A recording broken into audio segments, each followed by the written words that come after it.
বাড়াবাড়ি করতে গিয়ে আমরা যেন সবে বরাত নামে যেটা চলছে এটা যেন সবে কদরের উপরে উঠে না যায়। আবার ছাড়াছাড়ি করতে গিয়ে এটাকে একেবারে গুরুত্বহীন করে ছেড়িয়ে দেওয়া যাবে না, কারণ এর ফজিলত আছে। এই জন্য বিশ্বনবী এর ফজিলত সম্পর্কে 15টা আমল করেছিলেন। কয়টা? হযরতে আয়েশা থেকে বর্ণিত, তিনি বলেন, আমি শাবান মাস আসলে দেখতাম বিশ্বনবী অন্য মাসের তুলনায় বেশি বেশি রোজা রাখতেন। আর যারা সবে বরাত করে হালুয়া রুটি খাওয়ার জন্য ব্যস্ত হয়ে আছেন, ওরা মাসে আপনি কয়টা রকম রোজা রাখেন বলে তো দেখি। আর তো এইটাই তো আসল সুন্নত এই মাসের। আপনি রোজা রাখার খবর নেই, কারণ এটা রাখলে কষ্ট হবে। এদিকে নেই হালুয়া রুটি খাবার আছে। বাংলাদেশ, ভারত আর পাকিস্তানের ইবাদত গুলো দেখলে আমার যা মনে হয়, ধারণা হচ্ছে খাবার যেখানে ইবাদত সেখানে। ইবাদত গুলো সব খাওয়া ভিত্তিক। কথা বলে না কেন? সবে বরাতে যারা খালি খাওয়া খাওয়া করে, সবে কদরে খাওয়া, সবে মেরাজে খাওয়া, পয়লা বৈশাখ নাম করে খাওয়া, বিশ্ব ভালোবাসা দিবসে খাওয়া, এরপরে খাওয়া বানিয়েছে মানুষ মরে গেলে খাওয়া, জন্ম নিলে খাওয়া, মুসলমানিতে খাওয়া। খাওয়া ছাড়া রবিউল আওয়ালে খাওয়া, এই খাওয়া ছাড়া কি আছে? একটা ইবাদত দেখা। আর খাওয়া যে কি করে লাগে অন্য জাতি না জানলেও মুসলমান ভালো করে জানে। আমার দাদা একটা গল্প বলতেন, এক মুসলমান, এক খ্রিস্টান আর এক ইহুদি, তিনজন মিলে গল্প করছে। হঠাৎ বলছে, ভাই খোদা লেগে গেছে, এক কাজ করি, দোকান থেকে কিছু রুটি নিয়ে আসি। 3টা রুটি নিয়েছে তিনজন। দোকানদার বলছে আরো একটা আছে, এটা ফ্রি দিয়ে দিলাম, জান। তিনজন 3টা খেয়ে বলছে একটা রেখে দিয়ে লাভ কি, যেন ছিঁড়ে খেয়ে ফেলি। খ্রিস্টান বলছে না, এখন তো খেলাম, এই গাছের নিচে এখন আমরা ঘুমাবো, যে স্বপ্ন দেখবে আশ্চর্য সে ওই রুটি খাবে। মুসলমান বলছে কোনো অসুবিধা নেই, ঘুমাও। ওরা যখন সবাই ঘুমিয়েছে, উঠে রুটি খেয়ে একেবারে আরামে ঘুমায়। খ্রিস্টান ওইটা বলছে কোথায়? বলছে এই তো, ওঠো, রুটি আমার ভাগ্যে চলে এসেছে। আমি স্বপ্নে দেখলাম আমার নবী হযরত ঈসা আলাইহিস সালাম প্রথম আসমানে আমারে নিয়ে গেল, আমার সাথে কোলাকুলি করে বলছে, উম্মত তোর উপর আমি খুশি, ওই যে রুটি আছে তুই খাবি। আমার নবী যখন এত বড় উঁচু জায়গায় নিয়ে আমার সাথে বুকে বুক মিলিয়ে বলেছে, রুটি আমার, রুটি আমারে দিয়ে দেন। ইহুদি বলছে, তোমার স্বপ্ন হলো? তুমি তো শুধু প্রথম আসমানের আমার নবী মুসা নবী আমারে স্বপ্নে ডাক দিয়ে বুকে জড়িয়ে কপালে চুমা দিয়ে বলছে, উম্মত তোর উপরে আমি খুশি, ওই যে রুটি আছে তুই খাবি। আমি তো তোমার অনেক উপরে গেছি। যিনি মুসা নবী, হযরতে মুসা আল্লাহর সাথে কথা বলতেন, এত বড় কালিমুল্লাহ নবী, তিনি যখন নির্দেশ দিয়েছে রুটি আমার, রুটি আছে। এরা দুইজন মিলে মুসলমানকে তোলে, কিন্তু তো ওঠে না, জেগে ঘুমাচ্ছে। ওরে যখন চিমটি দিয়ে তুলেছে, বলছে কি ঘুম ভাঙিয়ে দিলে? বলে ঘুম ভাঙাবো না মানে, রুটি তো আমাদের হয়ে গেছে। বলছে তোমাদের স্বপ্ন আমি ঘুমের ভেতরে শুনেছি। আমার স্বপ্ন জানো? তোমরা যখন ঘুমিয়ে বিভোর, আমি দেখি বিশাল এক দৈত্য দানব একটা মুগুর নিয়ে এসে আমারে বলছে, এই মুসলমান যদি বাঁচতে চাস রুটি খা। আমি বললাম না, আমি আমানতের খেয়ানত করি না। মুসলমান আমানতের খেয়ানত করতে পারে? আরো জোরে। আমানতের খেয়ানত বলতে আপনি কি বোঝেন? এখানে যারা আছে 100 জনের 99 জন অনেকেই বলবে আমানতের খেয়ানত মানে টাকা দিয়েছি 10,000, ওইটা ফেরত দেয় না, এটা আমানতের খেয়ানত। এটা তো একটা পয়েন্ট গেল। নবীজি বলেন কিয়ামত ওই পর্যন্ত কায়েম হবে না যখন আমানতের খেয়ানত করা একেবারে ব্যাপক হারে ছড়াবে না। অথচ পৃথিবীতে এখন সব চাইতে বেশি এটা চলছে। আমানতের সব চাইতে বড় খেয়ানত হচ্ছে যে চেয়ারে যে লোক বসার যোগ্যতা রাখে না, তাকে যদি জোর করে বসানো হয়, এটা বড় খেয়ানত। আর তামাম দুনিয়া এখন সব চাইতে বেশি চলছে। নাম ধরা লাগবে। যে যে চেয়ারে বসার যোগ্যতা রাখে না জোর করে বসে অথবা বসানো হয়। আমরা এদিকে খেয়াল যদি না রাখি, হঠাৎ করে কিয়ামত কায়েম হয়ে গেলে আপনি কিছুই আর টের পাবেন না। অনেকে মনে করে কিয়ামত এখন 72 সালের পরে। কে বলেছে? কোরআনে কারিম সূরা নাহলের ভেতরে আছে, হে নবী কিয়ামত কেমন ভাবে কায়েম করব জানেন? যখন আমানতের খেয়ানত ব্যাপক হারে ছড়িয়ে পড়বে। এই কাজটা যখন বেশি বেশি তামাম দুনিয়ায় চলবে, চোখের পলক মারতে যতটুকু সময় লাগে, কোরআনে এই শব্দটা আছে, চোখের পলক মারতে যতটুকু সময় লাগবে এরকম সময় দুনিয়া তছনছ করে ফেলবো। আর আমরা আশায় আছি কিয়ামত আসতে এখনো দেরি, সে 72 সাল পর্যন্ত খেয়ে নেই। মুসলমান বলছে না, আমানতের খেয়ানত আমি করব না। শেষে মগর আমার মাথার উপরে তুলে বলছে, যদি বাঁচতে চাস খা, নাই মারলাম। জীবন বাঁচানোর তাগিদে খেয়ে ফেলিস। খ্রিস্টান ডাক দিয়ে বলে, এত বড় বিপদ গেলে আমাদের ডাকতে পারলে না, ডাকবো কি করি? একজন আছে প্রথম আসমানের, একজন ষষ্ঠ আসমানে, আমি আশপাশে দেখি কেউ নেই। খাওয়া কি করে লাগে, কোন কায়দায় খাওয়া যায়, অন্য কোন ইবাদত যদি নাও বোঝে, এটা বুঝে ভালো। শাবান মাস আসলে নবীজি করতেন কি, আর আপনি কি করছেন? তেলাওয়াত কিন্তু আয়াতে ওই কথাগুলো আছে, মনোযোগ আছে আপনাদের? জবান খুলে কোরআনের সোনালী আয়াত পড়েন। আউযু বিল্লাহি মিনাশ শাইতানির রাজিম, বিসমিল্লাহির রহমানির রহিম। আমি তাফসীর আকারে কথা বলবো, খুব খেয়াল করে শুনবেন। বিশ্ব নবী পৃথিবীতে সর্বোচ্চ কথা বলেছিলেন কিন্তু মাত্র 27 মিনিট। আর আমরা ঘন্টার পরে ঘন্টা কথা বলে যাই, মানুষ শুনে যায়, কিন্তু মূল মেসেজটা নিতে পারে না, কারণ আমাদের কথায় কোনো মাল নেই। কথা বলে না কেন? অথচ নবীর এই যে 27 মিনিটের বক্তব্য আজ 1500 বছর ধরে তামাম দুনিয়ার অনেক জাতি চেষ্টা চালাচ্ছে, কুল কিনারা খুঁজে পাচ্ছে না। এত কথা 27 মিনিটে ছিল। খেয়াল করে শুনেন, ইন্না ইদ্দাতাশ শুহুরি ইনদাল্লাহি 12 শাহরান ফি কিতাবিল্লাহ ইয়াওমা খালাকাস সামাওয়াতি ওয়াল আরদা মিনহা আরবা'তুন হুরুম। আল্লাহ পাক বলেন, আসমান আর জমিন আমি যেদিন তৈরি করি, ওই দিন আমার কিতাবে 12টা মাসের নাম আমি আল্লাহ লিখে রেখেছিলাম। আপনি খেয়াল করেছেন? তাহলে এই শাবান, এ রমজান, এ মুহররম, এ মাসগুলো 2-4 দিন 2-4 বছর আগে তৈরি না। আকাশ আর জমিন আল্লাহ যেদিন তৈরি করেছেন, ওই দিন তার কিতাব মানে কোরআন। কারণ কি? কোরআনের নাম হচ্ছে আল কিতাব। কোরআনের নাম কি? আল্লাহর কিতাবের ভেতরে আল্লাহ এই 12টা মাসের নাম নিজে লিখেছিলেন। তাহলে মুহররম এই নামটা বানিয়েছে কে? রজব এই নামটা বানিয়েছে কে? শাবান, রমজান এই নাম বানিয়েছে আল্লাহ নিজে। মিনহা আরবা'তুন হুরুম, তার ভেতরে 4টা মাস পবিত্র মাস।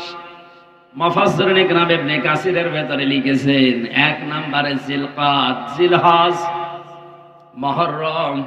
কেউ কেউ বলেছে এটা শাবান অথবা রমজান অথবা রজব। এই 4টা মাসের পবিত্রতা রক্ষা করে চলার জন্য আল্লাহ নির্দেশ দিচ্ছেন। এটা যেহেতু পবিত্র মাস, হারাম মাস, হারাম মানে পবিত্র, ওই যে মসজিদুল হারাম, পবিত্র মসজিদ। অনেকে হারাম মানে মনে করো অবৈধ। হ্যাঁ, হারাম মানে অবৈধ আর একটা অর্থ। কিন্তু মসজিদুল হারাম যেটা, এটা পবিত্র মসজিদ। আল্লাহর কাছে পবিত্র মাস কয়টা? আরো জোরে। এই 4 মাসে কাফেররা পর্যন্ত, মুশরিকরা পর্যন্ত যুদ্ধ, মারামারি, বিগ্রহ, উল্টাপাল্টা কাজ বন্ধ করে দিত। তাহলে এই মাসের ভেতরে যেহেতু শাবান মাসও আছে, কোন কোন ঐতিহাসিকের বর্ণনা অনুযায়ী, সুতরাং আমরা মুসলিম 12টা মাসের 4 মাসের ভেতরে শাবান যেহেতু পেয়েছি, আল্লাহর এই নিষিদ্ধ কাজগুলো আমরা ছেড়ে দেওয়ার মাধ্যমে এই মাসকে সম্মান জানাবো। কে কে নিষিদ্ধ আছে আল্লাহর? কোরআনে কারিমে সূরা মায়েদা 7 নম্বর পারার 2 নম্বর পৃষ্ঠার 1 নম্বর লাইনের 190 নম্বর আয়াতে আল্লাহ শয়তানের ঘৃণিত 4টা কাজের কথা জানিয়েছেন। এটা ঘৃণিত কাজ, আবার শয়তানের কাজ। শয়তানও পর্যন্ত এই 4টা কাজ ঘৃণা করে। আমাদের বাংলাদেশে যদিও 4টা কাজ থাকে, ওগুলো রাষ্ট্রীয়ভাবে তুলে দেওয়া কথা, কিন্তু যদি না পারে, আর সরকার বাহাদুর আইন করছে, চেষ্টা চালাচ্ছে, কিন্তু পারছে না। আমি জেলখানায় দেখেছি 100 জনের প্রায় 60 জন তো হবে এই আয়াতের সাথে মিল আছে। আমি আয়াতটা আগে দেখি, মিলাই আপনাদের সাথে। ইয়া আইয়ুহাল্লাযীনা আমানু ইন্নামাল খামরু ওয়াল মাইসিরু ওয়াল আনসাবু ওয়াল আজলামু রিজসুম মিন আমালিশ শাইতান ফাজতানিবুহু লাআল্লাকুম তুফলিহুন। যত তাফসীর আছে বাংলাদেশে, আমি অধিকাংশ গুলো আয়াতের সাথে মিলিয়ে পেয়েছি। শয়তান পর্যন্ত 4টা কাজ করতে ঘৃণা করে, তারপরও সে করে। কি করে? ঘৃণা করে কাজটা, তারপরও সে করে। আমাদের যাদের সিটা ফোটা পর্যন্ত ঈমান আছে, জিনা করতে আমাদের আনন্দ লাগে না খারাপ লাগে? মন থেকে আপনার জীবনও মেনে নেবে না। যদিও যৌবনের তাড়নায়, নফসের ধোঁকায়, শয়তানের ফেরেবে আমরা করে ফেলি, কিন্তু মন থেকে ঈমান যাদের আছে, জিনা জীবনও মেনে নেবে না। হ্যাঁ, কথা বলা লাগবে, এটা মেনে নেবে। আর নিজের আপন মায়ের সাথে যদি হয়, জীবনেও কল্পনা করা যায়। শয়তানের এই 4টা কাজ করে, কিন্তু ঘৃণা সহ করে। ইমানদারের কাছে যেমন জিনা করতে শয়তানের ধোঁকায়, যৌবনের দ্বারা নয় করে, কিন্তু ঘৃণার সাথে মন মেনে নিতে চায় না। শয়তানেরও এই 4টা কাজ মন মেনে নিতে চায় না, ঘৃণা সহকারেও করে। 1 নম্বরে ইন্নামাল খামরু, আল্লাহ বলেন ইমানদারের আমি তোমাদের উপরে মাদক দ্রব্য যত আছে সব হারাম করলাম। মদ কি? আরো জোরে বলেন, মদ কি? পৃথিবীতে শয়তানের ভাই বলে আল্লাহ আখ্যা দিয়েছেন তাদেরকে, যে মানুষগুলো অপচয় করে আর অপব্যয় করে। একটা শব্দ আছে ইসরাফ, আর একটা আছে তাবজির। ইসরাফ মানে কোন জায়েজ কাজে টাকা খরচ করা উল্টাপাল্টা করে। 2 কেজি আম হলে আপনার পরিবার চলে যায় একদিন, টাকার গরম দেখাতে গিয়ে 20 কেজি আম কিনে নিয়ে এসে পচাচ্ছে। আম কেনা জায়েজ আছে না নেই? কিন্তু এই যে বেশি করে কিনে নষ্ট করলেন, এর নাম হচ্ছে অপব্যয়, এর নাম ইসরাফ, এর নাম কি? এটা হারাম। এটা কি?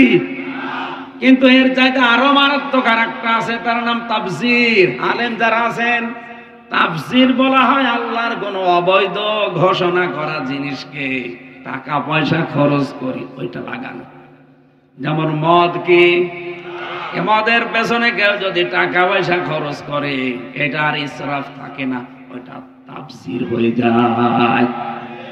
কোরআনে কারিমে আল্লাহ জানিয়েছেন ইন্নাল মুবাযযিরিনা কানু ইখওয়ানাশ শায়াতিন ওয়া কানাশ শাইতানু লিরাব্বিহি কাফুরা। অবশ্যই অপচয় যারা করে, আমি আবার বলছি, অপব্যয় আর অপচয় কি এক জিনিস? ইসরাফ আর তাফসীর এক জিনিস না। অপব্যয় বলা হয় বৈধ কোন জিনিস কেনার চাইতে আরো বেশি করে কেনার নাম ইসরাফ, অপব্যয়। আর অবৈধ কোন জিনিস টাকা খরচ করে নষ্ট করার নাম তাফসীর, অপব্যয়। এটা আল্লাহর কাছে সব চাইতে বড় ঘৃণিত কাজ। পড়া কোরআন শরীফ পড়ি আমি, শয়তানের ভাই এ কথা কোন পাপের আগে শুনিনি। এই তাকান, কোন পাপের আগে, হ্যাঁ মায়ের সাথে জিনা করে, কিন্তু শয়তানের ভাই আল্লাহ বলেননি। নিজের আপন বোনের সাথে জিনা করেছে, শয়তানের ভাই আল্লাহ বলেননি। অথচ যারা অপচয় করে তাদেরকে আল্লাহ নিজে বলছেন এগুলো শয়তানের ভাই। শয়তানের ভাই কি? শয়তান। শয়তানের ভাই কি? আমার যদি ছোট ভাই থাকে আমি যেমন মানুষ, সেও কি এক কথা বলেন না কেন? অপচয় যারা করছেন আজ, মদ আল্লাহ বলেন আমি হারাম করলাম, এটা শয়তানের কাছে ঘৃণিত কাজ, অথচ আজ এটা অনেক মুসলমানের কাজ হয়ে দাঁড়িয়েছে। অনেক মুসলমান এটার ব্যবসা করে খাচ্ছে। মদের ব্যবসা করা, মাদক ব্যবসা করা আর শুকরের মাংস খাওয়া কোনো পার্থক্য নেই, একই। মদ এখন বিশ্বে চলছে 4 প্রকার: নাকির, আদাবা, খাদরা, আর কি যেন আছে একটা, এটা দর্শনা চুয়াডাঙ্গার কেরুজ মিলে এটা তৈরি হয়, রিফাইন করে বাইরের দেশে যায়। মদটা হারাম করে দিয়েছিলেন 53 বছর আগে। যদি এটা বন্ধ করে বাংলাদেশে অন্য কোনো কিছু চালু করতো, এদেশে আল্লাহর রহমত আরো বেশি আসতো। কারণ হারাম জিনিসে কোনো বরকত আল্লাহ দেয় না। হয়তো চর্মচোখে দেখা যায় বিশাল কিছু আসতেছে, কিন্তু একদিক থেকে আসবে, 5 দিক থেকে আল্লাহ কেড়ে নেবে। এই যে কুকুরের বাচ্চা হয় প্রতি বছরে বছরে 8টা 10টা করে, তারপরও কুকুর খুঁজে পাওয়া যায় না। আর গরুর বাচ্চা বছরে একটা হয়, তারপরও গরু যেভাবে মানুষেরা খায় কোনো অভাব হয় না। একটাই কারণ, এটা হালাল আর এটা হারাম। হালালে আল্লাহ নিচে বরকত দিয়ে দেয়, আর হারামে আল্লাহ বরকত তুলে নেয়। বলেন নাউজুবিল্লাহ। আজ যারা হারাম ব্যবসা করছেন, সুদের ব্যবসা, না এলাকায় সুদ নেই আছে মানে 180 মাইল বেগে চলছে। এলাকায় অনেকে চাষবাস করে খান, বিশেষ করে জমি জায়গা দিয়ে। এই যে 1 লাখ টাকা আমি এনাকে দিলাম, উনি 1 বিঘা জমি দিয়ে দিল, যতদিন জমি করে খাবো টাকা ফেরত দেওয়া লাগবে না। এটার নাম কি? লাভে লাভে যায় বলেন, বন্ধক বলেন, আপনি বুঝলেই হবে। এই বিষয়টাকে বুঝেছেন? এই এলাকায় আছে, এটা হারাম। এটা যারা করছেন হাত তোলেন তো। এরকম মানুষ যদি থাকেন দেখি আপনাকে। একজন শুধু, তাহলে হাদিস বলা ঠিক হচ্ছে না। আপনি যা করছেন করেন ভাই, বাকি 100 জনের 99 জন ঠিক আছে। এলাকায় এগুলো চলেন, এগুলো ওই লালমনিরহাট, কুড়িগ্রাম, নীলফামারী এই দিকে এগুলো চালাচ্ছে। এলাকায় যদি থাকেন একজন হাত তুললেন মানে তার মানে আপনারা মিথ্যাবাদী। হাত তোলেন, কোনো অসুবিধা নেই। ক্যামেরা, ওই রে বাবা কত হাত তুলছে।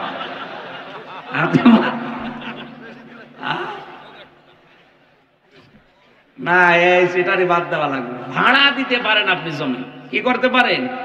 ভাড়া দিতে পারেন। যেটা আছে ভাড়া দেওয়ার সিস্টেমে বলে হুজুর এটা লাভ নেই, এই জন্য ওদিকে আমি নেই। আরে ভাই, শয়তান তো আপনাকে হারাম জিনিস এমন সুন্দর করে রং চং মাখিয়ে দেখাবে, মনে হবে এইটাই সব। কিন্তু আল্লাহ যদি কোনো কাছের বরকত তুলে নেয়, তামাম দুনিয়া একদিক হয়েও কিছু পারবে না। সুদের টাকা নিয়ে, ঘুষের টাকা নিয়ে 50,000 টাকা প্রতিদিন উপায় করে বাড়িতে আসবেন।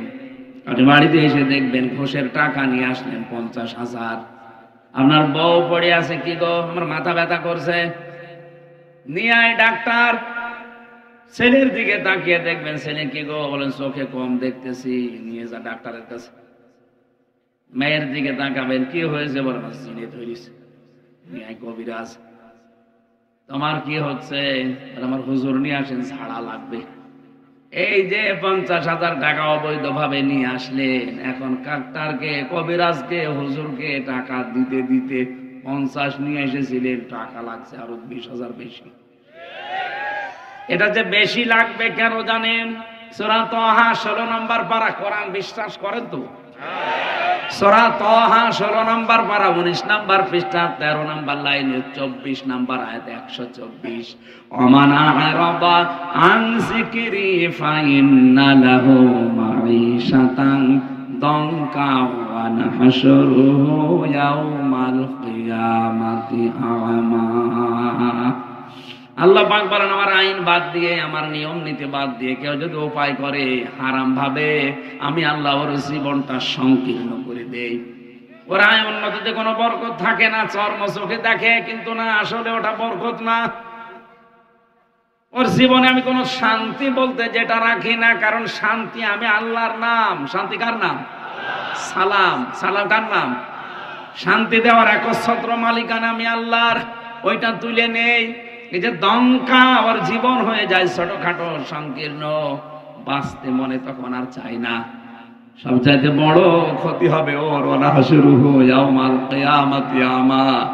লোকটা যখন মরণের পরে কিয়ামতে উঠবে তখন চোখ থাকবে না, অন্ধ হয়ে উঠবে। এজন্য হারাম ইনকাম যারা আছেন, সে সুদের বলেন, ঘুষের বলেন, আরে মদের ব্যবসা, ইয়াবা, ডাইলের বাবার ব্যবসা করছেন যারা, থামেন। আপনি যদি মুসলিম পরিচয় দিয়ে থাকেন থামেন। অন্যান্য জাতির কথা বাদ দিলাম, কারণ ওইটা ওরা খায়। কথা বলেন কেন?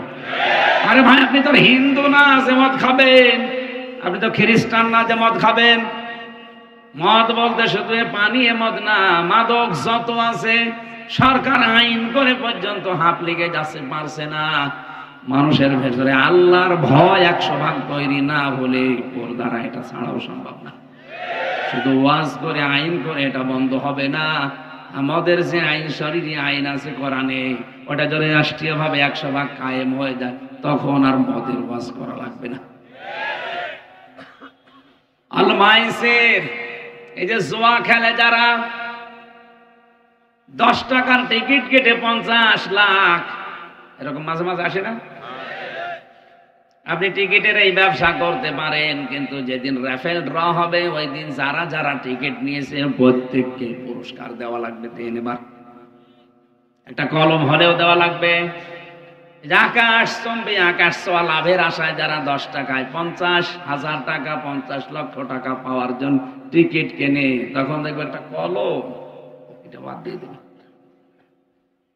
3 নম্বরে যারা মূর্তি পূজা করে, 4 নম্বরে যে মানুষগুলো ভাগ্য নির্ধারণের জন্য বিভিন্ন জায়গায় যান, এখান থেকে মুফাসসিরিন ইকরাম জানিয়েছেন যে মানুষগুলো তাবিজ ব্যবহার করে, এটা শিরিক। যারা হাত দেখায় গণকের কাছে, এটা শিরিক। আপনি হাত দেখে, মুখ দেখে অনেক কিছু বলে দেয়, আরে বেটা তুই নিজের হাত দেখে ভাগ্য পরিবর্তন করতে পারিস না, এটা পুরাটা ধোঁকাবাজি।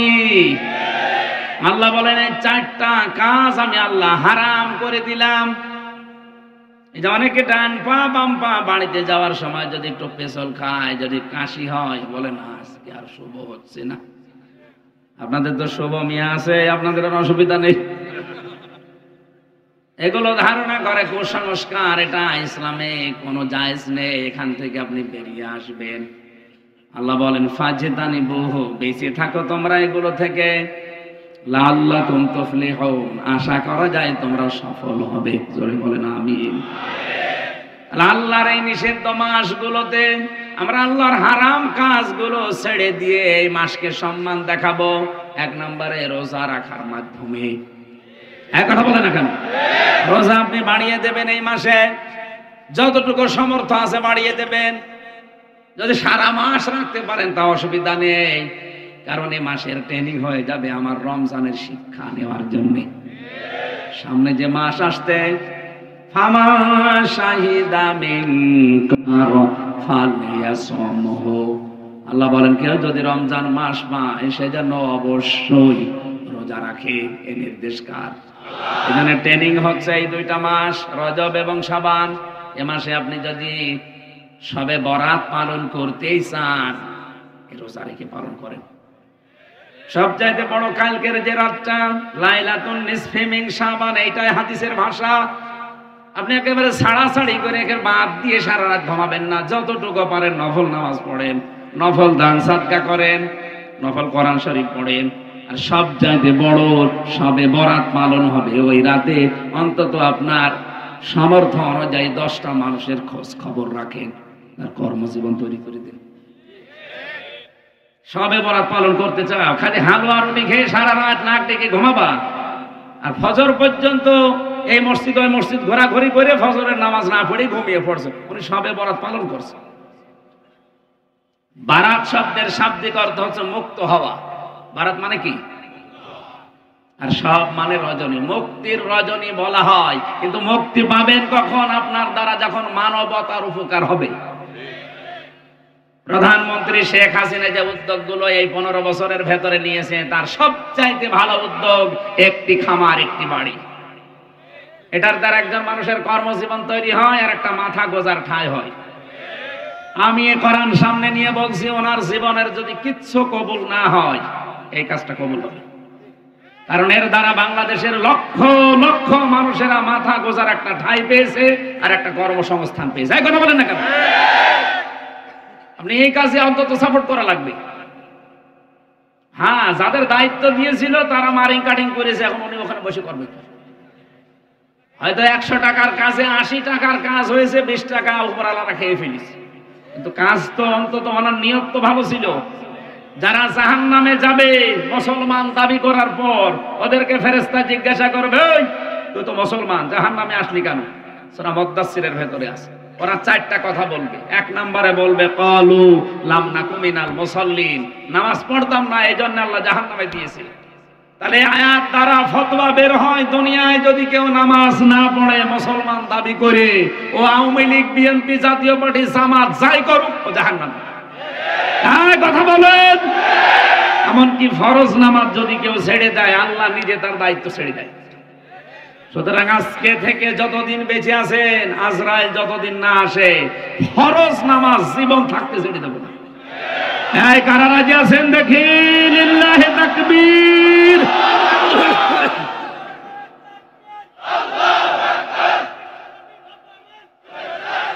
আলহামদুলিল্লাহ ভাই, ফরজ নামাজটা ছাড়বেন না। আল্লাহ নিজে আপনার থেকে মুক্ত হয়ে যাবে, বলবে যা তোরে ছেড়ে দিলাম। আল্লাহ যদি আপনারে ছেড়ে দেয়, কোন বাবা আপনারে বাঁচাবে বলেন তো? ফরজ নামাজ জীবন থাকতে ছাড়বেন না। 2 নম্বরে আলাম না কোন অতিমল মিসকিন, এতিম মিসকিনদের খাবার দিতাম না। তার মানে এতিম মিসকিনদের যারা খাবার দেয় না, দারিদ্র মুক্ত সমাজের জন্য যারা কাজ করে না, ও মুসলমান দাবি করলেও জাহান্নামে যাবে।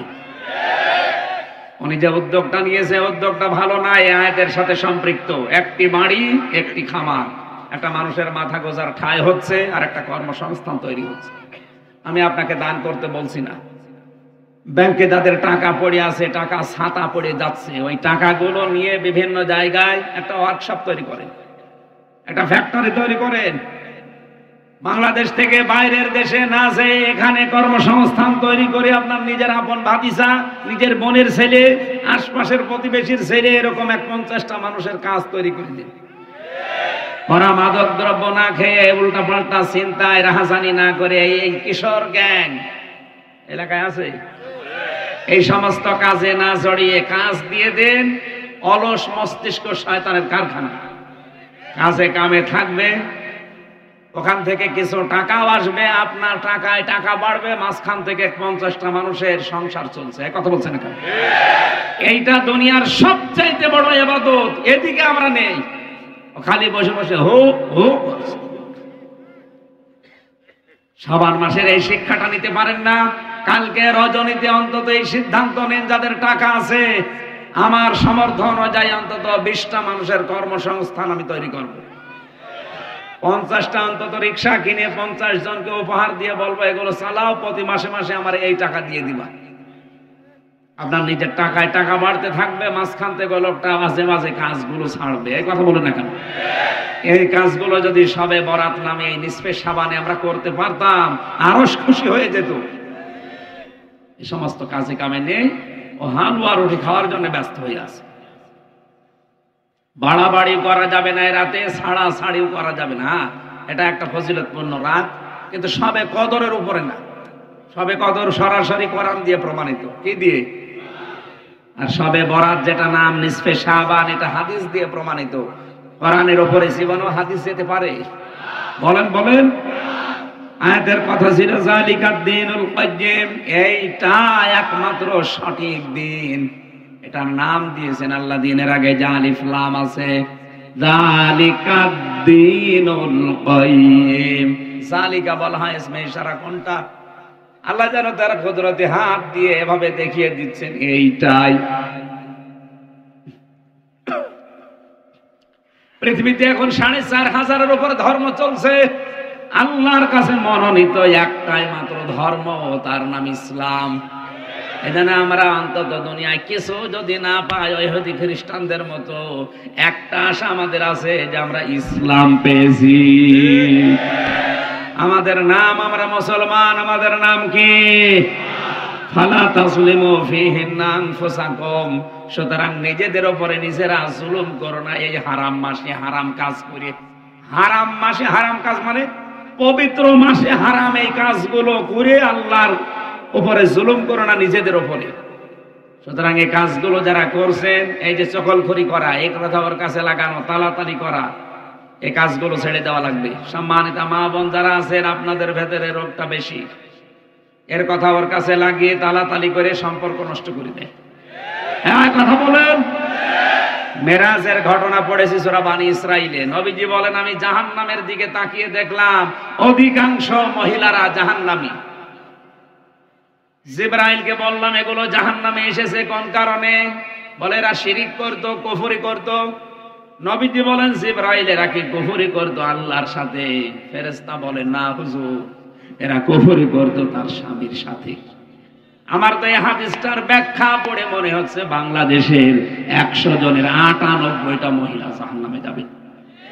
কারণ আমি যে স্বামী, এইটাও স্বামী, স্বামীরা এগুলো মন থেকে বলতে বলেন তো, সারা জীবন আমরা ওদের জন্য ব্যয় করে দিলাম, মাথার ঘাম পায়ে ফেলে স্ত্রীর মুখে হাসি ফোটানোর জন্য চেষ্টা চালায় একজন স্বামী।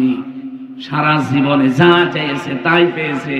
হঠাৎ একটা সাবান যদি কম হয়ে যায়, বলে তোর বাড়িতে আসি নিছি, বলে কিছু পেলাম না। এই যে স্বামীর সাথে না শুকরিয়া, কুফরি, এই কারণে অধিকাংশ মহিলা জাহান্নামে যাবে। এরকম বউ আছে কার? হাত তোলেন তো। আমার মনে হয় হাদিস এই একজন শুধু। সম্মানিত মা বোনেরা, আমি জানি আপনাদের প্যান্ডেলে লোক ধরছে না মহিলারা, আগামী মাহফিল থেকে আর এরা আসবেন, বলে এ হুজুর নিয়ে এসেছে। আমি আপনাকে ভালোবাসি, আপনাকে বাঁচার জন্য বললাম। আজ আলেম বলেন, জালেম বলেন, সাধারণ মানুষ বলেন, হাজারো মানুষ জীবন শেষ করে দিচ্ছে ওর জন্য। সারা জীবনে যা চেয়েছে তাই পেয়েছে। শুধু একদিন একটু কাপড় কম হয়ে গেছে, তাও 1000 টাকা দিয়ে কেনার কথা ছিল, 700 টাকা দিয়ে কিনেছে। এই কারণে এমন কথা বলে মুখের উপরে, এর কাছে এসে জীবনে কিছু পেলাম না, আমি বলে ভাত খেয়ে গেলাম, অন্য কোনো মহিলা হলে চিড়েও খেত না। আপনার জীবনের পেছনে যা ছিল সব ধ্বংস হয়ে গেছে, সব শেষ। ফেরাউনের মতো এত বড় ভয়ঙ্কর, এত বড় জালেম স্বামী তো আপনার না। তারপরও ফেরাউনের স্ত্রী আসিয়া কোনোদিন স্বামীর নামে বদদুয়া দেননি। তিনি বলেছিলেন, আল্লাহ তুমি আমাকে বাঁচাও, কিন্তু আমার স্বামীকে আমি বদদুয়া দিতে চাই না। বলেন তো, এত বড় জালেম জানোয়ার স্বামী হাতের ভেতরে ব্রেক লাগিয়ে রাখতো, মাথার উপরে গরম তেল ঢেলে দিত আল্লাহর ইবাদত করার কারণে। এরকম জালেমের বিরুদ্ধেও তিনি বদদুয়া করেননি। আল্লাহ নাজ্জিনি মিন ফিরআউনা, আয়াত হচ্ছে নাজ্জিনি, একালি টান আছে, হে আল্লাহ তুমি আমাকে বাঁচাও, কিন্তু আমার স্বামীরে কিছু বলো না। সুবহানাল্লাহ বলতে পারেন নাই? হযরতে আসিয়ার জন্য আল্লাহ একমাত্র মহিলা যার জন্য আল্লাহ নিজে জান্নাতে ঘর বানিয়েছেন, এমনি স্বামীর কারণে। আরে সারা জীবন ঠিক আছে, একটা সাবান কম হলে বরদুয়া দেয়। ও মানুষ, ও মহিলাদের জীবনের মতো ওয়াজ শোনা শেষ করে দিল।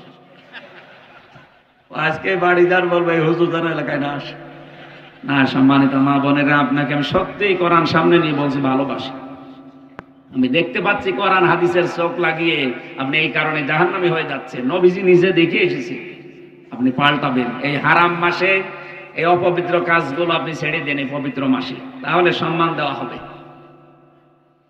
আকাতিলুল মুশরিকিনা কাফাতান কামা ইউকাতিলুনাকুম কাফা। হে নবী, আপনি লড়াই সংগ্রাম করবেন মুশরিকদের বিরুদ্ধে সর্বাত্মকভাবে।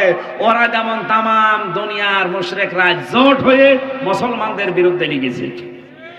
আমরা মনে করি ইহুদি, খ্রিস্টান, হিন্দু, বৌদ্ধ এরা না, সব ওরা মুশরিক, কারণ ওরা সবাই শিরিক করে। ওরা এক কথায় কি বলেন বলেন? এই ফিলিস্তিন থেকে শুরু করে সারা দুনিয়ার দিকে তাকান, এই ওই ঘরে এই মায়ানমারে সারা দুনিয়ার দিকে তাকালে যেটা বোঝা যাচ্ছে, তামাম দুনিয়ায় মুশরিকরা সব এক, সব এক। এরা মুসলমানদের বিরুদ্ধে অবস্থান নিয়েছে। সুতরাং এই হারাম পবিত্র মাসে এই কাজটাও আমাদের করা দরকার ঐক্যবদ্ধ ভাবে। 57টা মুসলিম রাষ্ট্র প্রধান যারা আছে তাদের এই মুহূর্তে এই মাসের শিক্ষা এটা, শাবান মাসের এসব শিক্ষা নেয় না, শুধু হালুয়া রুটি খেতে ব্যস্ত আছে। আজ যদি 57টা মুসলমান রাষ্ট্রের প্রধান যারা বলতো আমরা শাবান মাসের শিক্ষা, মুশরিকদের বিরুদ্ধে আমাদের সর্বাত্মক আন্দোলন, তামাম দুনিয়ায় মুসলমানের গায়ে হাত দিলে আমরা সব এক, এমনিতেই ফিলিস্তিন মুক্ত হয়ে যেত। কথা বলেন, ওয়ালামু, জেনে রাখো আন্নাল্লাহা মাআল মুত্তাকিন, যারা নিজের জীবনকে বেছে বেছে চালায় আমি আল্লাহ তাদের সঙ্গে আছি। আমার আজকে আরেকটা অনুষ্ঠান আছে আশুলিয়ায়, আমি আজকের মতো শেষ করছি, 5 মিনিট আছে, আর 8টা বাজতে আমি একটা মোনাজাত করবো 5 মিনিটে, এরপরে বিদায় নেব। আল্লাহুম্মা আমিন। মাথা নিচু করেন, মাথা নিচু করেন, চক্ষু বন্ধ করেন, জীবনের অপরাধগুলো স্মরণ করেন। রব্বানা যালামনা আনফুসানা ওয়া ইল্লাম তাগফির লানা ওয়া তারহামনা লানাকুনান্না মিনাল খাসিরিন। সারা জীবন অপরাধ করে জীবনটা নষ্ট করে ফেলেছি আল্লাহ। হাত উঠায় কথা বলবো ভয় করে, লজ্জা করে। আমাদের পেছনে তাকালে মনে হয় জাহান্নাম ছাড়া আমাদের কিছুই দেখা যায় না। আমাদের অপরাধের দিকে তাকালে হয়তো তোমার মাফ করতে ইচ্ছে করবে না। তোমার রহমতের দিকে তাকাও, জিন্দেগির গুনাহগুলো মাফ করে দাও। আজকের এই মাহফিল সাজাতে তোমার যে বান্দারা শ্রম দিয়েছে আল্লাহ, অনেকের নাম আমি জানি না, তোমার কুদরতের খাতায় তাদের নাম কোরআনের ইজ্জতে লিখে নাও।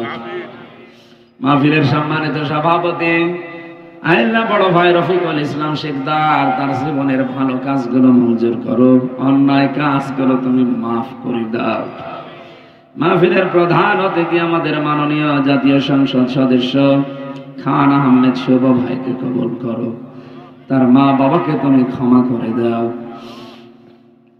আল্লাহ তাআলা তার প্রতিনিধি হয়ে তোমার বান্দা অনেক ভাই এসেছে, তার মা বাবার জন্য দোয়া চেয়েছে, আল্লাহ তার মা বাবাকে মাফ করে দাও। যে বাড়িতে এসেছিলাম আল্লাহ হাবিবুর রহমান হবি, তার মা বাবার জন্য দোয়া চেয়েছে, তার মা বাবাকে তুমি মাফ করে দাও। তার বাবা আনিসুর রহমানকে কবরে জান্নাত দিয়ে দাও। তার মা অসুস্থ ও শেফায়ে কামেলা জেলা নসিব করো। কত আলেম এখানে বসে আছে, কত দাড়ি পাকা মুরব্বী আছে, এদেরকে তুমি আবু বকরের মতো মঞ্জুর করে নাও। সম্মানিত মা বোনেরা পর্দা আড়ালে আছে, এদেরকে তুমি আসিয়ার মতো খাদিজার মতো বানিয়ে দাও। এই দুনিয়াতে 2 জন মহিলাকে তুমি সব চাইতে বেশি সম্মান দিয়েছো। একজনকে সরাসরি সালাম দিয়েছো, যার নাম খাদিজা, স্বামী ভক্তি করার কারণে। আর একজনকে তুমি জান্নাতে ঘর বানিয়ে দিয়েছো স্বামী ভক্তির কারণে, যার নাম আসিয়া। যত মা বোনেরা এসেছে এদেরকে তুমি আসিয়ার মতো খাদিজার মতো বানিয়ে দাও। রব্বানা হাব লানা মিন আজওয়াজিনা ওয়া যুররিয়াতিনা কুররাতা আয়ুনিন ওয়াজআলনা লিল মুত্তাকিনা ইমামা। আল্লাহ আমার কণ্ঠটা তুমি ফিরিয়ে দাও। মুক্ত জীবনে যখন ফিরিয়ে দিয়েছো, আমার কণ্ঠটা তুমি আগের অবস্থায় ফিরিয়ে দাও। আমার শরীরটাকে তুমি শেফায়ে কামেলা আজেলা দাও। সহজ সরল ভাষায় কোরআনের কথাগুলো বলতে পারি সেই তৌফিক আমারে ভিক্ষা দাও। আগামীতে এই মাহফিলটা কোরআনের প্রচারের জন্য আরো বিশাল আকারে কবুল করি নাও। এলাকায় মাটির নিচে কত মানুষ হয়ে আছে, বছরের পর বছর হয়ে গেল। আল্লাহ তাআলা তাদের কবরগুলো কোরআনের ইজ্জতে জান্নাত বানিয়ে দাও। কখন মরণ চলে আসে জানি না, মরতে আমাদের কোনো আফসোস নেই, মরা তো লাগবে, তবে আমরা শাহাদাতের মরণ চাই। আল্লাহুম্মা ইন্নী আসআলুকা শাহাদাতান ফি সাবিলিক ওয়াজআল মাউতি ফি বালাদি রাসূলিক। আল্লাহ তাআলা প্রশাসনের যে ভাইগুলো এসেছে দায়িত্বে, এই থানার ওসিয়ে যে সমস্ত মানুষগুলোকে পাঠিয়েছে, প্রশাসনের উপরে তোমার রহমত নাযিল করো। নিজেদের মা বাবা আত্মীয় স্বজন ঘর বাড়ি ছেড়ে যারা নিজের দেশ এবং দশের দায়িত্ব পালন করে, এদের কাজগুলো ইবাদত হিসাবে কবুল করে নাও। বাংলার জননী প্রধানমন্ত্রী শেখ হাসিনা থেকে শুরু করে যারাই দায়িত্বে আছে, আল্লাহ এদেরকে সততার সাথে পালন করার তৌফিক দাও। বঙ্গবন্ধু শেখ মুজিবুর রহমান থেকে যত মানুষ কবরে আছে আল্লাহ কবরগুলোকে তুমি মেহেরবানি করে মাফ করো। আগামীতে আল্লাহ তাআলা কোরআনের জন্য এই মাহফিলটা আরো বড় করে কবুল করো। বারাকাল্লাহু লানা ওয়া লাকুম ফিল কোরআনিল আযীম। যখন এই মরণ আসবে যেন পড়ি লা ইলাহা ইল্লাল্লাহু মুহাম্মাদুর রাসূলুল্লাহ।